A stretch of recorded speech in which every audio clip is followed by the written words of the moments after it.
Some group nâng du lịch xua từ đó phong mại bong ôn nâng bật bật du vậy thường ó đại cầm phong ta sẵn đập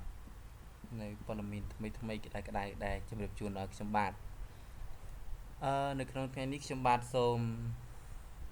អាននៅព័ត៌មានដែលតាក់ទងទៅនឹងក្មេងអាយុ10ឆ្នាំដែលមានទម្ងន់ទៅដល់192គីឡូបាទក្មេងប្រុសជំទង់វ័យក្មេងប្រុសជំទង់ទម្ងន់192គីឡូក្រាមញ៉ាំច្រើនពេកគ្រួសារកំពុងព្រួយបារម្ភរកខោអាវឲ្យស្លៀកសឹងមិនបានបាទក្មេងនេះដែរគឺស្ថិតនៅក្នុងប្រទេសឥណ្ឌូនេស៊ីបាទនៅក្នុងខេត្ត West Java នៃប្រទេសឥណ្ឌូនេស៊ីបាទក្មេងប្រុសអាយុ10ឆ្នាំនេះបាទកំពុងតែទទួលការរងគំរាមកំហែងសុខភាពនិងការរស់នៅផងដែរដោយសារតែរូបរាងកាយរបស់គេថត់ហួសប្រមាណ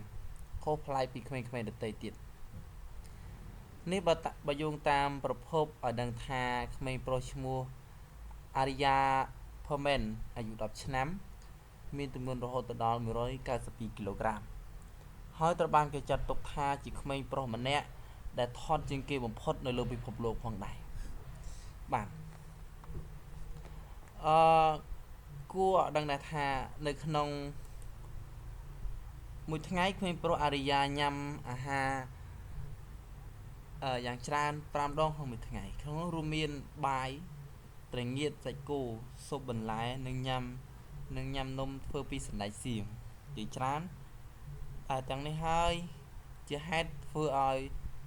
គ្រួសារក្មេងប្រុសរូបនេះជាពិសេសម្ដាយរបស់គេផ្ទាល់ហ្នឹងមានការព្រួយបារម្ភជាខ្លាំងទៅលើសុខភាពរបស់គេដោយសារតែក្មេងនេះចេះតែថត់ទៅរហូតសឹងតែធ្វើឲ្យស្ត្រីមេម៉ាយពិបាកមើលថែនិងថែមទាំងពិបាករកសម្លៀកបំពាក់ឲ្យស្លៀកផងដែរនោះដោយត្រឹមតែអាចស្លៀកសារ៉ុងកៅស៊ូតែប៉ុណ្ណោះបាទនេះរូបភាពរបស់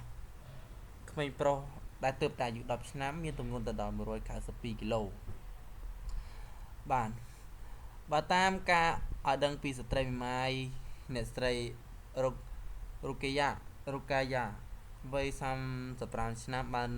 រៀបរាប់ឲ្យដឹងថាកូនប្រុសអារីយ៉ារបស់គាត់តែងតែត្អូញត្អែថាពិបាកក្នុងការដេកដកដង្ហើមជាខ្លាំង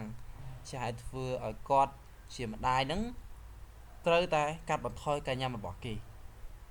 ព្រោះគាត់ខ្លាចធ្វើឲ្យកូនប្រុសកាន់តែឡើងគីឡូថែមទៀតរហូតអាចប៉ះពាល់ដល់អាយុជីវិតក៏ថាបានដែរយ៉ាងទៀតសំបីតែដានឹងក៏ក្មេងនេះតើមិនចង់ទៅកើតផងនឹងមិនបានចូលសាលារៀនសូត្រដូចក្មេងអតីតទៀតទេអ្នកស្រីបន្តថាអារីយ៉ាញ៉ាំអាហារច្រើនណាស់អាហារដែលគេញ៉ាំមួយពេលស្មើមនុស្សចាស់ឬមនុស្សពេញវ័យញ៉ាំ2នាក់ឯណោះខ្ញុំពិតជាមិនដឹងថាត្រូវធ្វើយ៉ាងណាដើម្បីបញ្ឈប់ការឡើងគីឡូរបស់គេសោះព្រោះខ្ញុំពិតជាបារម្ភពីសុខភាពរបស់គេណាស់ជាមួយគ្នានេះផងដែរអ្នកស្រីរូកាយ៉ានិងស្វាមីលោកអាដេសាម៉ារីវ័យ45ឆ្នាំមុខរបរជាកសិករបានបញ្ជាក់ប្រាប់ថាអារីយ៉ាពេលកើតមានទម្ងន់ត្រឹមតែ 3.2 គីឡូក្រាមតែប៉ុណ្ណោះប៉ុន្តែក្រោយមករូបរាងកាយរបស់គេរីកធំទៅតាមវ័យលូតលាស់របស់គេគួរឲ្យកត់សម្គាល់ជាហេតុធ្វើឲ្យមានការព្រួយបារម្ភជាខ្លាំងទន្ទឹមនឹងនោះគ្រួសាររបស់ក្មេងប្រុសអារីយ៉ាក៏បានយកទៅពិគ្រោះនិងពិនិត្យជំងឺ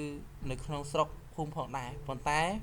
ក្រុមគ្រូពេទ្យបានភ្ញាក់ផ្អើលជាខ្លាំងពោះមិនបានរកឃើញអ្វីដែលមិនប្រក្រតីតាក់ទងទៅនឹងទម្ងន់របស់គេដែលគួរឲ្យខ្លាចមួយនេះឡើយបាទនេះគឺជាទម្ងន់របស់គេកាលពីគេនៅតូចទើបតែកើតបាទហើយនេះរូបភាពក្មេងបាទនេះរូបភាពក្មេងអារីយ៉ាដែលមាននៅពីតូចហើយរូបនេះគឺជារូបតែគេមានអាយុ10ឆ្នាំបាទពិតជាថត់មែនតើបាទគឺនៅពេលដែលគេដេកហ្នឹងគឺពិបាកនឹងថាដកដង្ហើមបាទដូចត្រាំទឹកបាទនេះគឺជារូបថតកាលនៅពីក្មេងនិងឥឡូវ ដែលម្ដាយរបស់គេបានបង្ហាញ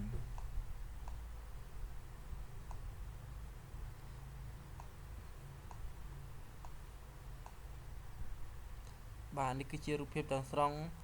ដែលក្មេងប្រុសអាយុ10ឆ្នាំមានទម្ងន់ដល់92គីឡូបាទ